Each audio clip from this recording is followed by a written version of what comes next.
नमस्कार। प्रांतीय रक्षक दल यानी पीआरडी जवानों की बराबर वेतन के लिए जो लड़ाई चल रही है, उसमें एक बहुत बड़ा मोड़ आया है। हाल ही में अदालत में सरकार ने एक ऐसा दावा किया है जिसने सबको चौंका दिया है। लेकिन क्या उस दावे में सच्चाई है? तो चलिए इस ताज़ा सुनवाई की एक एक परत को खोलते हैं और जानते हैं कि इसका हजारों जवानों के भविष्य के लिए क्या मतलब है। देखिए, 12 फरवरी की तारीख इस लंबी कानूनी लड़ाई में बहुत ही अहम थी। सवाल यह है कि उस दिन सुनवाई में आखिर हुआ क्या। आइए जरा और गहराई से समझते हैं कि कोर्ट में क्या हुआ और ये नया मोड़ इतना जरूरी क्यों है। तो मामला है क्या, पहले ये बेसिक बातें समझ लेते हैं। ये केस है इलाहाबाद उच्च न्यायालय का। याचिकाकर्ता है अमर सिंह और 2 और लोग, और दूसरी तरफ है राज्य सरकार। और इस पूरे मामले का जो केंद्र बिंदु है वो है 12 फरवरी को हुई सुनवाई। तो ये है उस सुनवाई का सबसे बड़ा नतीजा। सरकार ने एक शपथ पत्र के जरिए अपना पक्ष रख दिया है। अब गेंद पूरी तरह से याचिकाकर्ताओं के पाने में है। उनके पास जवाब देने के लिए ठीक 1 महीने का वक्त है, और ये तय है कि उनका जवाब ही इस पूरे मामले का रुख तय करेगा। तो सबसे पहले बात करते हैं सरकार के दांव की। उन्होंने अनुपालन शपथ पत्र नाम का एक दस्तावेज कोर्ट में पेश किया है। भाई, ये होता क्या है और सरकार इसके जरिए क्या साबित करना चाहती है, चलिए समझते हैं। अब ये अनुपालन शपथ पत्र सुनने में थोड़ा भारी भरकम लगता है ना, पर असल में ये बहुत सीधी सी बात है। समझिए, जैसे कोई अपना होमवर्क टीचर को जमा करके कहता है, मैम जो काम दिया था वो मैंने कर दिया है। बस सरकार भी अदालत से यही कह रही है। ये उनका सबूत है कि उन्होंने अदालत के आदेशों को मान लिया है।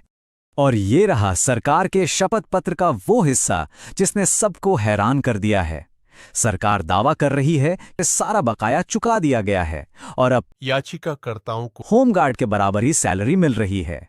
अगर ये बात सच है तो मामला यहीं खत्म हो सकता है। लेकिन क्या ये सच है?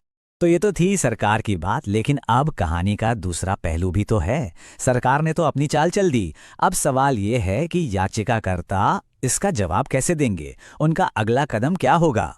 जैसे ही सरकार ने अपना शपथ पत्र पेश किया, याचिकाकर्ताओं के वकील फौरन खड़े हो गए। वो इन दावों को इतनी आसानी से मानने वाले नहीं थे। उन्होंने एक औपचारिक लिखित जवाब तैयार करने के लिए अदालत से वक्त की मांग की, और ये जवाब आएगा प्रत्युत्तर शपथ पत्र के रूप में। यही वो दस्तावेज है जो सरकार के पूरे मामले की हवा निकाल सकता है।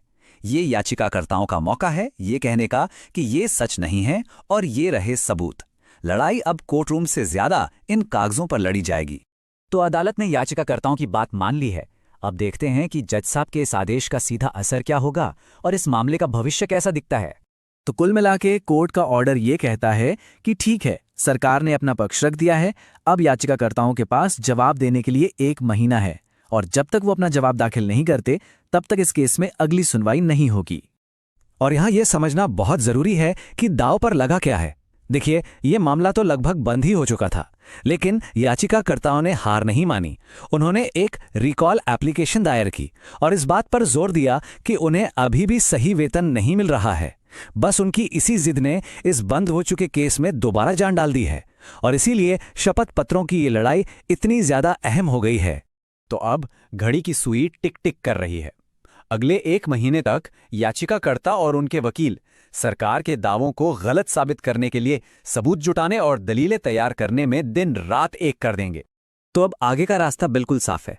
आने वाले हफ्तों में सारा ध्यान याचिकाकर्ताओं के जवाब की तैयारी पर होगा। मार्च के बीच तक वो इसे अदालत में जमा कर देंगे, और उसके बाद ही इस कानूनी जंग के अगले राउंड की तारीख तय होगी। और अब सब कुछ इसी एक सवाल पर आकर टिक गया है।